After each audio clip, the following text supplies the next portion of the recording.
figuring out that like one of the most important things you can do for yourself is realizing when someone is committed to believing that you're the bad guy, or that you just like don't have good intentions, or that you're like anytime it's a situation where you get into something with someone else, you're always to blame somehow. Like, people be committed to those opinions of you. And I do have a great example from the lady upstate. I will continue to be using examples of her. If you are a narcissist and you like came to me under the guise that you wanted to help me, ignored everything that I said that I actually needed help with, and did everything and did like decided to do like manipulative games and do crap with an agenda when I would have rather just been left alone, and then gone around telling everyone that you were, quote, helping me when you were doing less than the bare minimum because you were playing games, yes, I will be making an example out of you. You know, like, I told this lady that I needed, like, she was, like, acted like she wanted to tell me what she didn't. And I told her, and she didn't listen to the ways that I actually needed help and got mad at me for not doing everything her way. And she wasn't even really willing to help that much in the first place. She just wanted to get in my business and she wanted to control where I lived. Anyways, so basically, I've noticed with narcissists in general, they have a thing about cars. Narcissists have a weird thing about cars because like having like any type of transportation correlates to you having some type of freedom. That's one of the reasons. And this lady definitely had a weird thing about cars and me. I remember like it was on the talks that my parents were going to let me borrow their car for like a week or something, and she like didn't approve of that even though I had no car, and it was in a place where you needed to drive. There was no public transportation. Everything was like 2 miles away. You know, they had decided to live in the middle of nowhere for some reason. You know, it was a place that you direly needed a car. And she didn't like the idea of me. She basically stranded me in the woods. She didn't want me to have a car. My grandma let me borrow her car. She gave me shade the entire way. Told my grandma that she should not let her borrow my car. Told my parents that they should not help me out with a car. Told my grandma that she should not let me borrow her car when it's like literally in the middle of nowhere and you have to drive. Like, you have to drive. You know, this is like the boondocks. This isn't even the suburbs. This is the middle of freaking nowhere, and everything is like a mile away, even just to go to the grocery store. So she's going out of her way to tell people not to let me use the car. My grandma lets me use the car, thank God. That was like the one good thing my grandma did for me. Like, that was like the top thing that she did for me. Like, that was like the top thing that she did for me. And she's giving me shade about using my grandma's car the whole way. Like, she's like telling my grandma, like, oh, you don't know where she's taking your car, like getting in my grandma's head about it, getting in other people's head about it, you know, like all this stuff because she's crazy. So basically, because everything is like a mile away and this is not like a city area that has work, I had to travel to a city area to get work, and everything upstate New York, everything is at least 2 miles away. And since this was the middle of nowhere, the city area was like very, very far away. But it was like it was literally my only choice. Like, there's nothing going on, you know, like it was like the only place I got work. So I ended up taking my grandma's car to this city area that I had gotten a job, and she was like and this lady.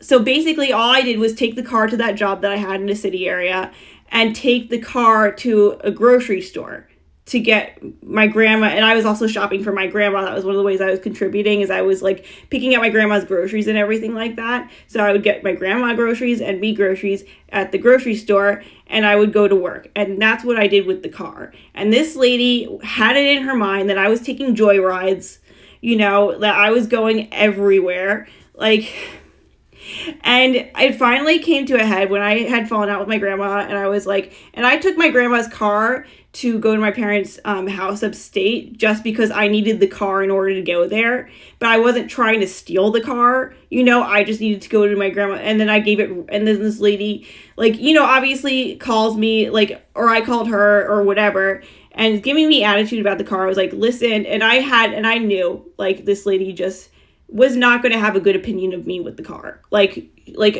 She has it in her mind that I'm a bad person, and, there's not much you can do to change that. She just wants to believe that. It makes her feel better about herself. You can't, there's no way around that. So I was like, okay, I'm only going to explain the car situation to her one time.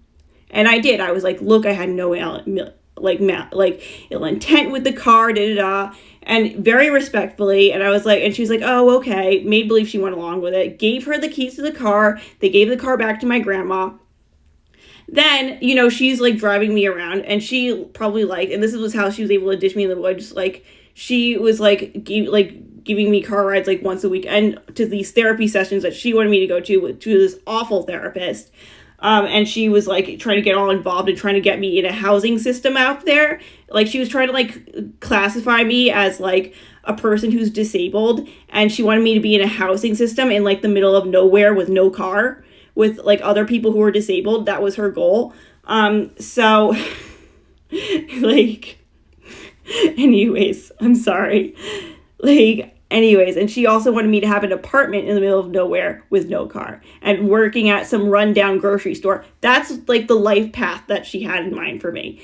Anyways, so yeah, I give her back the car and everything. And then, one of the days that she's driving me around, few and far between, one of the few, of course she's upset about it, that she has to drive me around. We're in town. We are not even far away from my grandma's house. We're in a town where I buy groceries for my grandma. We're at the spot that everyone goes to buy groceries. And I had so happened to have tried a little cafe in that area next to the grocery store or not next to it, basically around the corner from the grocery store, that I get groceries. And because we were looking for somewhere to eat, so I suggested that place, and she made this snide remark, you take oh, you're driving Grammy's car everywhere, you drove it, and this was months after I had stopped driving the car, and this cafe that I suggested was right around the corner from the grocery stores in town. Or at the next town over, because you had to go to the next town over because the grocery store in town was a terrible grocery store due to the fact that they literally put my grandma in the middle of nowhere.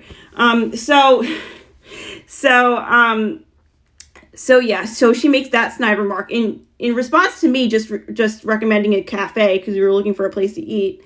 And I had finally had it because this woman had been for months giving me so much shade about the car, made so much drama about the car. I texted her, and I have the text still, that, it was very inappropriate for her to say that, and please, refrain from, making remarks about the car months after I stopped driving it. And she calls me, in response to that text message, she immediately calls me up and denies that she ever said anything about the car, ever. So that's why you figure out someone's a narcissist. You don't engage, you don't make the mistake I made. You don't try to prove that you're not as bad. You don't try to prove anything to them that you're not the bad guy. You don't they decide that they're going to project their bad intentions onto you. You don't say, I'm not the person. Oh no, that wasn't my intentions, because they're projecting. They want to believe that about you because that's the only way they know how to deal with their own crap. And this is why, when you figure out that someone is just committed to not liking you, or committed to believing that you are a bad person, committed to believing that you are always the problem person, and that whenever there's a squabble between you and someone else, you are always the issue, you don't defend yourself. I believe, my lesson is, really learning how to let people just believe whatever they want to believe about myself. And I believe that, is helpful for a lot of people, too. I think that would help let go of, a lot of, crap, You know, I think it's important because you can't, like, you know, like people like that, like, you just have to be like, whatever, you know?